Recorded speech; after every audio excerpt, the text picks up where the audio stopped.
ആഗോള അയ്യപ്പ സംഗമത്തിൽ നിന്ന് പന്തളം കൊട്ടാരം പ്രതിനിധികൾ വിട്ടുനിൽക്കും. കൊട്ടാരം കുടുംബാംഗങ്ങളായ 2 പേരുടെ നിര്യാണത്തെ തുടർന്നുള്ള അശുദ്ധി നിലനിൽക്കുന്നുവെന്ന് വിശദീകരണം. അതൃപ്തി പ്രകടമാക്കിയും വിയോജിപ്പുകൾ തുറന്നു പറഞ്ഞും പന്തളം കൊട്ടാരം നിർവാഹക സംഘം വാർത്താക്കുറിപ്പ് ഇറക്കി. CK അഭിലാൽ ചേരുന്ന വിവരങ്ങളുമായി. അഭിലാൽ, ഈ ആഗോള അയ്യപ്പ സംഗമത്തിൽ പങ്കെടുക്കുന്നതിന് ഈ വ്യക്തിപരമായ കാരണങ്ങൾ മാത്രമാണോ അവർ പറയുന്നത്? എന്താണ് വാർത്താക്കുറിപ്പിൽ ഉള്ളത്?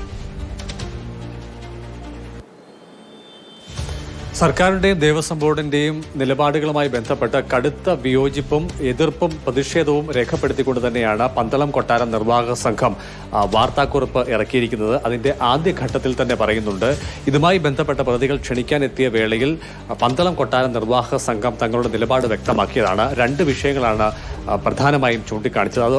അതിലൊന്ന് 2018 യുവതീ പ്രവേശനവുമായി ബന്ധപ്പെട്ട് രജിസ്റ്റർ ചെയ്യപ്പെട്ട കേസുകൾ പരിപൂർണമായി പിൻവലിക്കണമെന്നുള്ളതായിരുന്നു ഒന്നാമത്തെ ആവശ്യം. 2, യുവതീ പ്രവേശന വിഷയത്തിൽ സുപ്രീം കോടതിയിൽ സർക്കാർ നിലപാട് തിരുത്തി സത്യവാങ്മൂലം നൽകണമെന്നുള്ളതായിരുന്നു.